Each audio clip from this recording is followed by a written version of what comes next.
Hey book lovers, Victoria here and you're watching My Books Me, and it's Christmas at some point this week, I think. I'm trying to remember when this video is meant to be going up, but I think the whole point of me doing this video this week was I'm giving you guys the gift of adding more books to your TBR because I'm going to be talking about my most anticipated releases for 2020. That's crazy. So as I've done at least this past year, I've split them up into quarters to kind of not have such a big long list, but also because I tend to, at the beginning of the year, not have many books at the end of the year because a lot of dates haven't been announced yet. So there's quite a few books on here. They're all really super exciting and they look and sound really good. So let's just dive right in. So on the 7th of January we have Going the Distance by Beth Reekles. This is the second book in the Kissing Booth series and it's going to give us a clue as to what is actually going to be happening in the second film. I don't know if it's meant to be exactly what the second film is because it does say the inspiration for the sequel. I don't know. But anyway, I loved the first book, I loved the film. I still have to actually read the novella short story that she brought out. There's actually another short story coming out next year as well, but we'll just focus on this one for the time being. Elle Evans seems to have finally tamed hotter than hot bad boy Noah Flynn, but now they're facing a new challenge. Noah's 3,000 miles away at Harvard, which means they're officially a long distance couple, and it's tough. After all, there's only so much texts and calls can satisfy, and when Elle sees a post which suggests Noah's getting friendly with someone else, she's devastated. On top of that, it's hard to ignore new boy Levi. He's gentle, sweet, cute, and definitely interested in Elle. With her heart on the line, what's a girl to do? And as much as I want to see more Elle and Noah, I also cannot wait for more Elle and Lee. I think they're going to have a lot of fun with this book and I'm super excited. I probably should really read The Beach House, which I don't really think I need to read The Beach House before this one, but I feel like I should. We will see. On the 21st of January, we have Tweet Cute by Emma Lord. Honestly, the only reason why I decided to even look at this book was because of the title. It's obviously a play on the word meet cute. But honestly, it does sound like it's going to be a really, really fun romance read. It's also a YA romance as well. So meet Pepper, swim team captain, chronic overachiever, and all-round perfectionist. Her family may be falling apart, but their massive fast food chain is booming, mainly thanks to Pepper, who is barely managing to juggle real life while secretly running Big League Burger's massive Twitter account. Enter Jack, class clown and constant thorn in Pepper's side. When he isn't trying to duck out of his obscenely popular twin's shadow, he's busy working in his family's deli. His relationship with the business that holds his future might be love-hate, but when Big League Burger steals his grandma's iconic grilled cheese recipe, he'll do whatever it takes to take them down one tweet at a time. All's fair in love and cheese, that is, until Pepper and Jack's spat turns into a viral Twitter war. Little do they know, while they're publicly duking it out with snarky memes and retweet battles, they're also falling for each other in real life. On an anonymous chat app Jack built. As their relationship deepens and their online shenanigans escalate, people on the internet are shipping them. Their battle gets more and more personal until even these two rivals can't ignore they were destined for the unexpected, awkward, all the feels romance that neither of them expected. It just sounds really cute and really fun and right up my alley. Also on the 21st of January, we have Frenemies by Emma Hart. You guys know I love Emma's stuff. I like inhale it as soon as it's out. This is a fun one. It involves a prank war, which Emma did briefly in one of her books that came out this year, and it was super enjoyable and it got me really excited for this one, which I think is taking the prank war to the next level. There's some things you just have to deal with, like your hot as hell college beauty call moving in next door with his adorable daughter. The only time we've ever gotten along is under the sheets. Old habits die hard because 2 minutes on my front porch is how long it takes for us to bicker.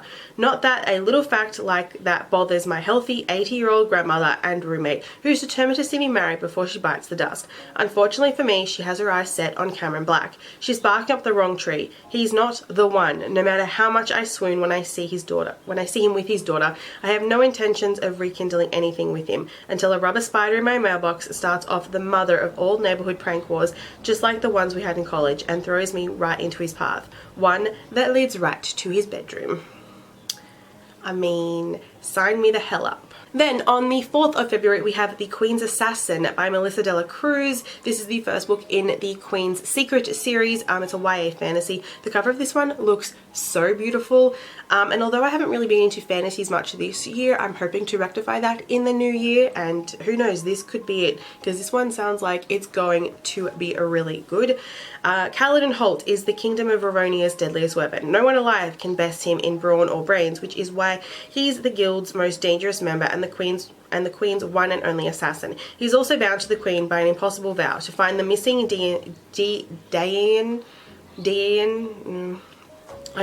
scrolls, the fount of all magical history and knowledge, stolen years ago by a nefarious sect called the Euphrasians. Shadow has been training all her life to follow in the footsteps of her mother and aunts, to become skilled enough to join the ranks of the guild. Though magic has been forbidden since the Euphrasian uprising, Shadow has been learning to control her powers in secret, hoping that one day she'll become an assassin as feared and as revered as Kaladin Holt. When a surprise attack brings Shadow and Cal together, they're forced to team up as assassin and apprentice to hunt down a new sinister threat to Ravonia. But as Cal and Shadow grow closer, they'll uncover a shocking web of lies and secrets that may destroy everything they hold dear. With war on the horizon and true love at risk, they'll just stop at nothing to protect each other and their kingdom in this stunning first novel of the Queen's Secret series.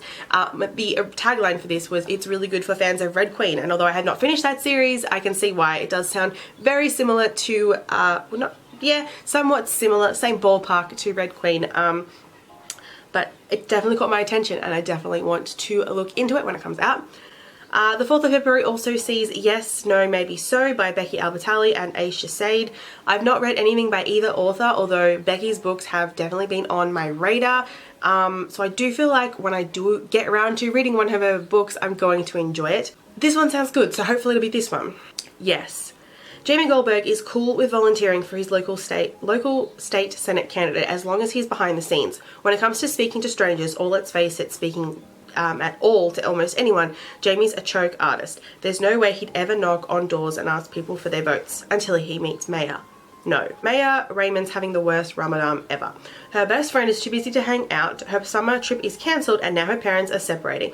Why her mother thinks the solution to her problems is political canvassing with some awkward dude she hardly knows is beyond her. Maybe so. Going door to door isn't exactly glamorous, but maybe it's not the worst thing in the world. After all, the polls are getting closer, and so are Maya and Jamie. Mastering local activism is one thing. Navigating the cross-cultural romance of the century is another thing entirely. It just sounds like it's going to be really cute. I also really like the cover of this one. It looks really fun and interesting. On the 11th of February, we have a newbie that I added to this list. This is actually the second time I'm filming this because I wanted to include this book, and I know I could have just filmed this little segment, but I thought, who cares, I'll just refilm it, it's fine.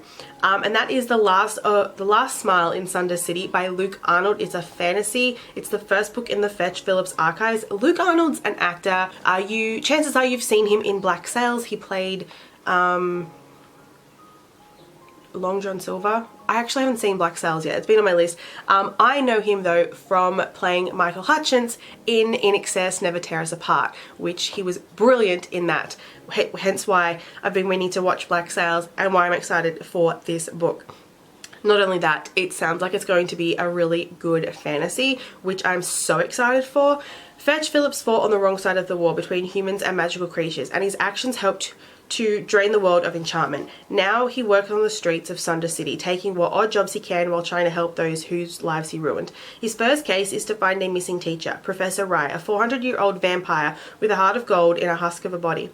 In a world without magic, most vamps have already crumbled into dust, but Fetch is happy to go looking for some dirt with pointed teeth, if it gets him his drinking money. Then, when a young siren disappears, Fetch finds out that this dark world still hides some monsters, and he'd better clean up his act before they come to light. I'm excited. It sounds like it's going to be good. And I mean, I love obviously supporting and checking out books by Australian authors. Then on the 18th of February, we have Of Curses and Kisses by Sandia Magnon. It's the first book in the St. Rosetta's Academy. I've not read anything by Sandia before. I do own both of her books, one of them being When Dimple Met Rishi. Again, been meaning to read it, but I mean, it's fine. I'll get there eventually. This book sounds like it's going to be really good because it's a Beauty and the Beast retelling, which is always exciting. Will the princess save the beast? For Princess Jay Arao, Nothing is more important than family. When the loathsome Emerson clan steps up their centuries-old feud to target Jaya's little sister, nothing will keep Jaya from exacting her revenge. Then Jaya finds out she'll be attending the same elite boarding school as Gray Emerson, and it feels like the opportunity of a lifetime. She knows what she must do, make Gray fall in love with her and break his heart. But much to Jaya's annoyance, Gray's brooding demeanour and lupin blue eyes have drawn her in. There's simply no way she and her sworn enemy could find their fairy tale ending, right? His lordship, Gray Emerson, is a misanthropy. I think that's how you say it. Thanks to an ancient curse by a Rayo monarch, Gray knows he's doomed once he turns 18. Sequestered away in the mountains at St. Rosetta's International Academy, he's lived an isolated existence until Jaya Rayo bursts into his life, but he can't shake the feeling that she's hiding something that just might have to do with the rose-shaped ruby pendant around her neck. As the stars conspire to keep them apart, Jaya and Gray grapple with questions of love, loyalty, and whether it's possible to write your own happy ending. I mean, it had me when it said Beauty and the Beast retelling. Also, the cover looks so good. On the 3rd of March, we have Moment of Truth by Cassie West. I always say Cassie West. Or Casey West. I say it differently every time, like I read it. This book also has the title Hearts, Heroes, and Heath Hall. I don't know which is the actual title. When I first saw this book, it had Hearts, Heroes, and Heath Hall, but it's since now Moment of Truth, so I don't know what the actual title is. It's probably both, depending on where you live in the world. Who knows? I've not read anything by Cassie before. I own a couple of her books, and I know that her stuff is going to be like what I live for and I will like love as soon as I start reading it. Maybe this will be the first book of hers that I read. I said that last year, or no, I said that this year, I should say, when with like the most recent book that she brought out. I said the same thing, I think, and I still haven't read that either. It's alright, we'll get there eventually.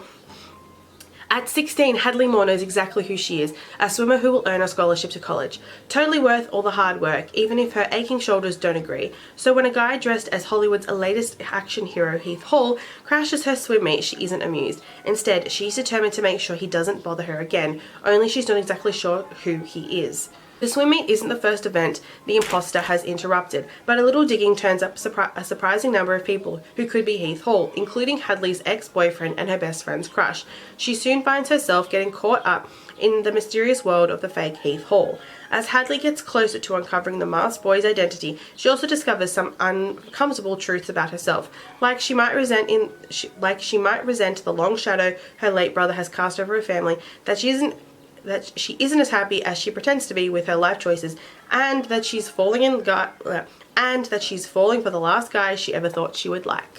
I mean, doesn't that just sound like a little bit fun? Next up, we have one of my most anticipated releases for the year. It's coming out on the 3rd of March. It is House of Earth and Blood by Sarah J. Maas, the first book in the Crescent City series.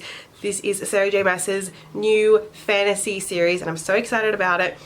You guys know I loved the ACOTAR series. I have been meaning to get into the Throne of Glass series, but I mean, I'm probably going to read this one first. So it's a new adult fantasy. It features Fae in it again. The cover looks absolutely stunning, and it sounds like it's going to be amazing. Half Fae, half human Bryce Quinlan loves her life. By day, she works for an antiquities dealer selling barely legal magical artifacts, and by night she parties with her friends, savoring every pleasure Lunatheon, otherwise known as the Crescent City, has to offer. But it all comes crumbling down when a ruthless murder shakes the very foundations of the city and Bryce's world. 2 years later, her job has become a dead end, and now she seeks only blissful oblivion in the city's most notorious nightclubs. But when the murderer attacks again, Bryce finds herself dragged into the investigation and paired with an infamous fallen angel whose own brutal past haunts his every step. Hunt Athalia, personal assassin for the Archangels, wants nothing to do with Bryce Quinlan, despite being ordered to protect her. She stands for everything he once rebelled against and seems more interested in partying than solving the murder, no matter how close to home it might hit. But Hunt soon realizes there's more to Bryce than meets the eye, and that he's going to have to find a way to work with her if they want to solve the case.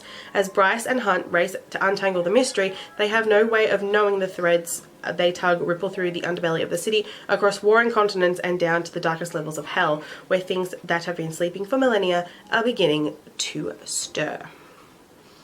I'm excited.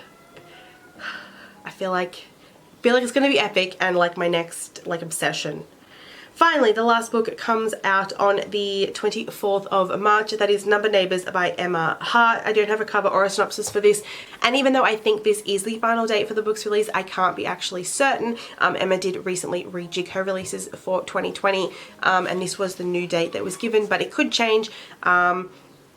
And a synopsis and cover reveal will probably come in January, February at the latest. But obviously by the title it is easy to gather that this is going to be a rom-com, a romance, all about number neighbours, which is really exciting. She again briefly touched on number neighbours in a book that she released this year, so I'm excited to actually dive into that further with this book. So they are my most anticipated releases for January to March. Let me know in the comments below if you're excited for any of these books and what other books you are excited for, particularly in the first part of the year, but also for the year as a whole. And yeah, give this video a thumbs up if you're excited for new books in 2020, and I will see you guys soon with another video. I think the next one is like wrapping up the year or something like that. I think that's what I've got next, my like year in review and my like last quarterly wrap up of 2019. I'll see you guys then. Bye.